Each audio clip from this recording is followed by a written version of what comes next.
Olá, sejam todos bem-vindos ao Quanto Rende, nosso programa. Ele traz um resumo do mercado financeiro. Hoje começamos um pouquinho diferente, porque nós estamos enfrentando uma grande tragédia aqui no Rio Grande do Sul. Por isso, vamos pedir para que Nossa Senhora, São Miguel Arcanjo, São Padre Pio intercedam pelos gaúchos, pelas famílias gaúchas, para que ele lhes dê força e coragem para enfrentar esse momento, enfrentar as perdas e que juntos nós possamos reerguer esse estado, e de fato sair mais fortes depois de todos esses acontecimentos trágicos.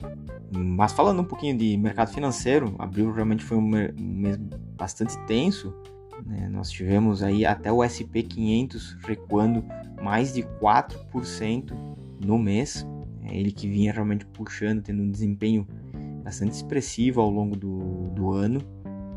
Aqui no Brasil, inclusive, só o CDI, o dólar e o ouro tiveram desempenhos positivos. Inclusive o dólar bateu a marca de R$ 5,30 ao longo do mês. E o Ibovespa caiu aí 1,70%, só que em dólar, em 2024, o Ibovespa cai, a Bolsa Brasileira cai 12%. Isso aconteceu porque o fluxo de notícias foi negativo ao longo do mês. O investidor que acompanhou o dia a dia do mercado aí deve ter se sentido como numa chapa quente, porque realmente o mês foi bastante tenso, com vários dias de queda nas ações, principalmente. E isso fez com que o mês parecesse que foi mais longo do que os 30 dias habituais.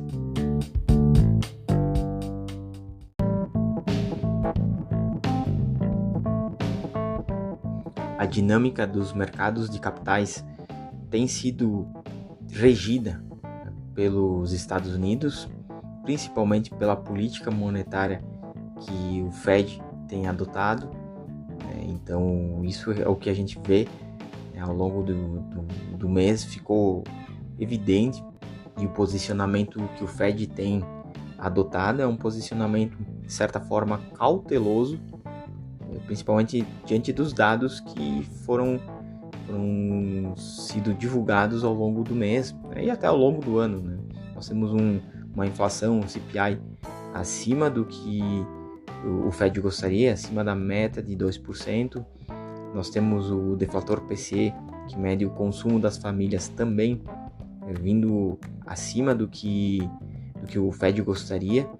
E isso juntando com o mercado de trabalho, que segue gerando bastante vagas de emprego, forçou o Fed a um posicionamento mais cauteloso. E o que vinha se falando bastante em 2023, que é o Higher for Longer, se tornou uma realidade.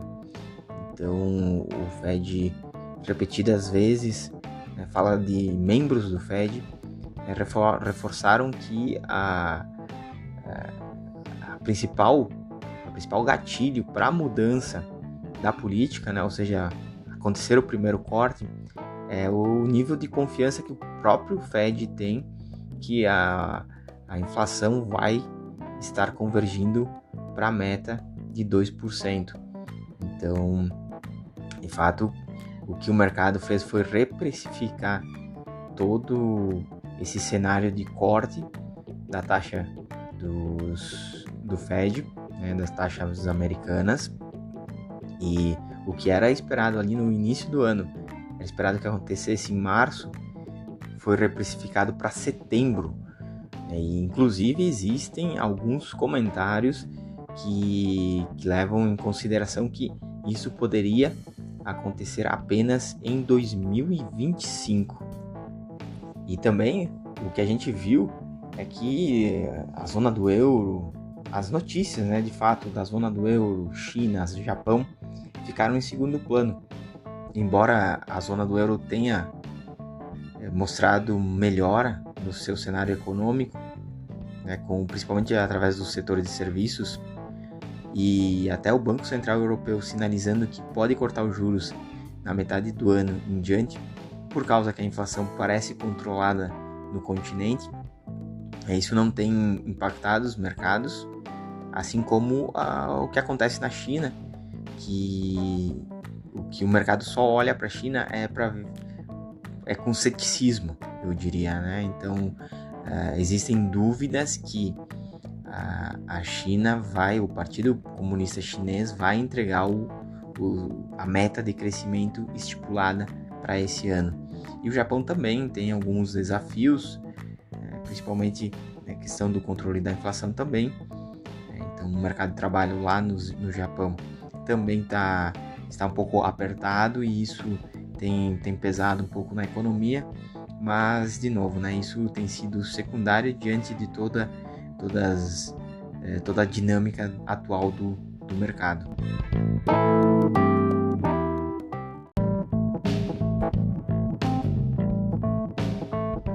E o Brasil, que começou sendo a bola da vez, né, nós tivemos aí uma saída líquida das ações brasileiras, da Bolsa Brasileira, dos investidores estrangeiros, de 33,8 bilhões de reais em 2024.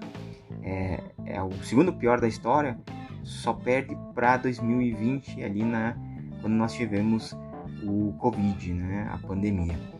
Mas um dos principais motivos, sem dúvida alguma, é o juro americano, que tem drenado o fluxo dos países emergentes, né? Então, todos os investidores correm para o porto seguro quando os juros americanos, dos treasuries americanos, sobem.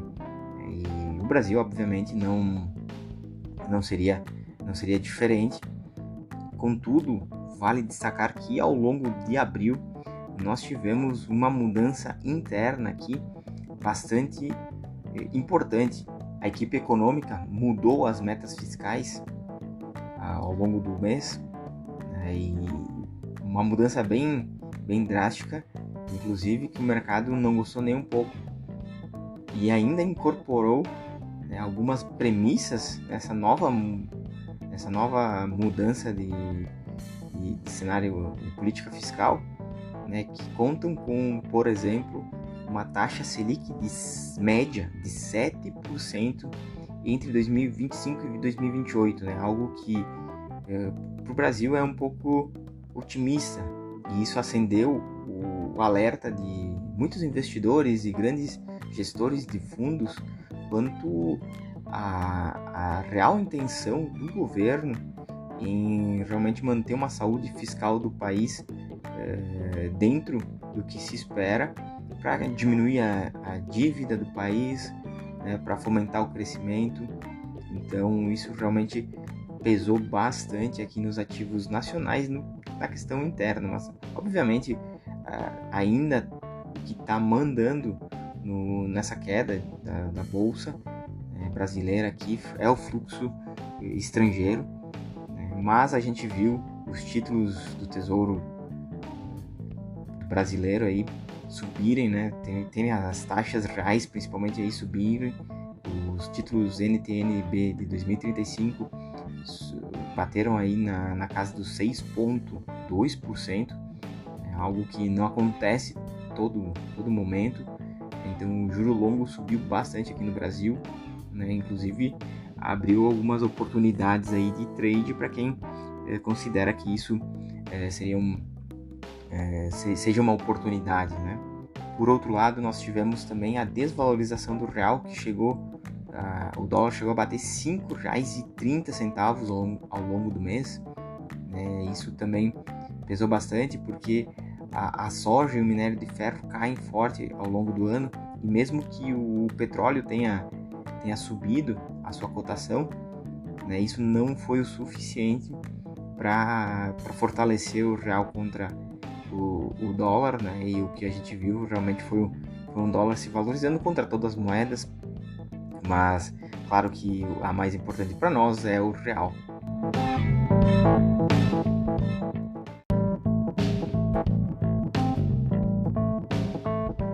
Pois bem, então o que nós vimos foi os títulos do Tesouro Americano subirem, né, as suas taxas, principalmente de 10 anos, que é a referência normalmente dos investidores. As taxas bateram acima de 4,5% novamente, drenou fluxo do mundo inteiro, inclusive do SP500 das empresas de tecnologia. A única coisa que se valorizou ao longo do mês foi o ouro, em função das tensões lá no Oriente Médio, que bateram um ápice ali quando nós tivemos os ataques do Irã e Israel, os ataques mútuos. Realmente ficamos à beira de um conflito armado de maior escala, e isso fez o ouro, e até o Bitcoin subirem, e foi os únicos que se salvaram nesse ambiente, nesse abril de aversão a risco aí, um abril bem difícil mesmo para o mercado financeiro. Aqui no Brasil, inclusive, se olharmos para o Ibovespa, que teve uma queda só de 1,7%, não foi uma queda tão expressiva. No entanto, vale destacar que isso aconteceu porque as ações da Petrobras, que haviam caído fortemente em março, elas se recuperaram, subiram 12% ao longo do mês, e as ações da Vale também estavam descontadas, então elas também ficaram ali numa região ali dos R$59 a R$62, o que também não fez tanto peso nessa queda de índice. Mas o risco doméstico com certeza aumentou bastante, e se olharmos para as ações isoladamente dentro do Ibovespa ou até fora dele, não teremos nenhuma dificuldade de encontrar ações que tiveram quedas superiores a 5%. Então, vários índices que se tem, que a gente acompanha aqui, apresentaram regiões de pânico, em função das quedas sucessivas das ações ao longo do mês. Portanto, o cenário que era otimista no início do ano, realmente ele mudou um pouco, mas não que ele tenha ficado pessimista. Na realidade, o que aconteceu foi um ajuste dos acontecimentos que estão previstos, porque em algum momento realmente os juros americanos vão cair, e esse fluxo que está lá, que hoje está o dinheiro que está todo nos títulos do Tesouro lá nos Estados Unidos, vai voltar para o mundo inteiro, e o Brasil vai seguir sendo um caminho certo, Então, realmente é isso que acontece. A única coisa que vale alertar é que os juros, embora até se ventilou que os juros americanos pudessem voltar a subir, isso é uma possibilidade remota, mas existente, Mas a grande questão é que os juros alto, nesse nível alto, ele não faz efeito, ele não tem efeito apenas porque ele está subindo, mas se manter ele num patamar alto por mais tempo, ele também vai reduzindo a atividade econômica, vai tornando o custo de capital cada vez mais difícil de ser mantido, e isso tende a reduzir a atividade econômica como um todo, gerando desemprego, que é de fato o que o Fed tem tentado fazer para que possa diminuir a inflação, controlá-la, e aí sim depois começar a cortar os juros lá nos Estados Unidos.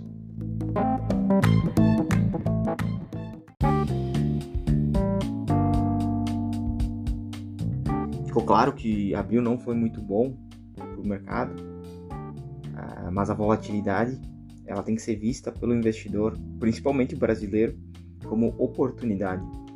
Então a gente tivemos um recuo bem grande de ações, de ativos que são de qualidade, que vão entregar ao longo de 2024 e possivelmente ao longo de 2025 belos resultados operacionais. A gente teve também o aumento das taxas de juros futuros, então abrindo espaço aí novamente para os pré-fixados e IPCA+, que se tornaram mais atrativos. Então isso acho que tem que ser visto como oportunidade mesmo, A volatilidade tem que ser amiga do investidor, principalmente quando a gente se fala de Brasil, e tem que ficar atento, a algumas falas dos governantes, principalmente aí o nosso presidente falou da questão do Banco Central, que ele vai escolher presidente do Banco Central para o próximo mandato, a partir de 2025, e ele já fala em ter um nome alinhado com o governo. Independente do que for ser alinhado do governo, ou que ele considere isso, a gente tem que entender que a independência do Banco Central, que foi realmente uma conquista do governo passado, ela entra em xeque, e isso pouco se tem falado nas mídias. Então acho que tendo isso na consciência, pode nos prevenir de ter grandes perdas, e o caminho com certeza da Selic, seja para esse ano, seja para o ano que vem, é uma trajetória de queda, isso independentemente do que cada um pense. Mas a questão é que se o próprio governo já está vislumbrando uma Selic média de 7% entre 2025 e 2028, a gente pode ter aí realmente uma Selic sendo forçada para baixo em algum momento, e isso gerando mais volatilidade. E de novo, né, volatilidade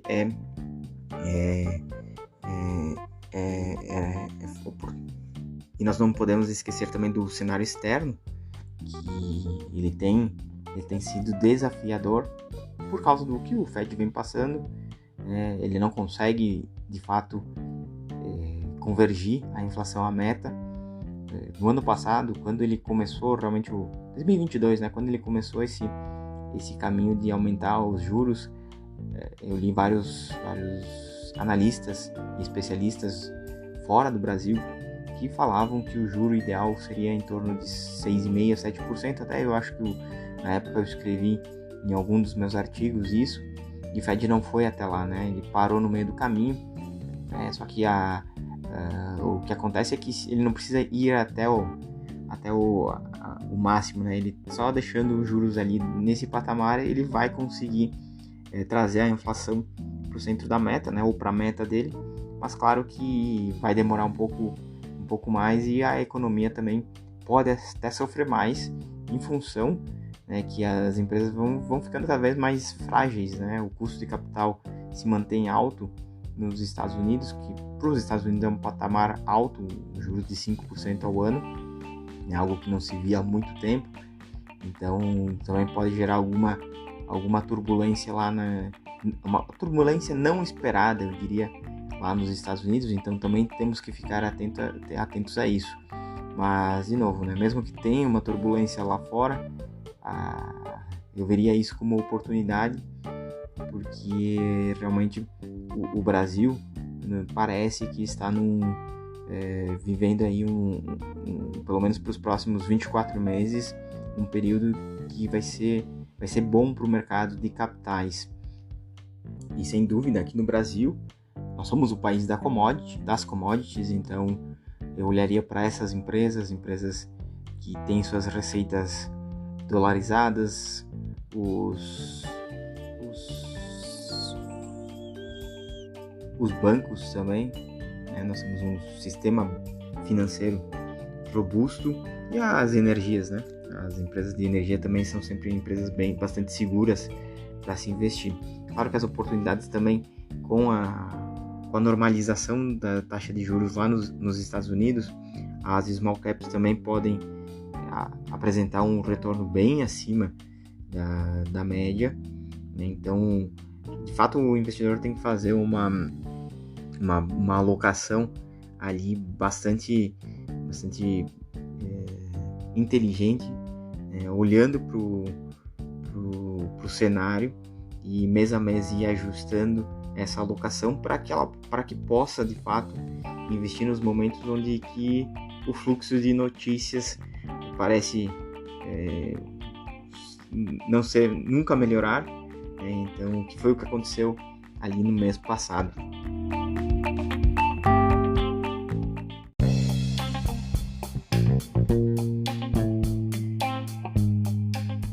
Finalizamos por aqui. Espero que tenham gostado do nosso programa. Bastante coisa aconteceu em abril. Aqueles que aproveitaram da volatilidade do mês já colhem os frutos nos primeiros dias de maio. Peço que compartilhe com seus amigos, colegas de trabalho, familiares, vizinhos, que espalhem esse conteúdo, um conteúdo realmente um pouco denso, mas que realmente ajuda as pessoas a investir um pouco melhor. Essa é a nossa intenção, agregar um pouco de conhecimento e principalmente compartilhar aí tudo que a gente vem lendo, desenvolvendo e estudando.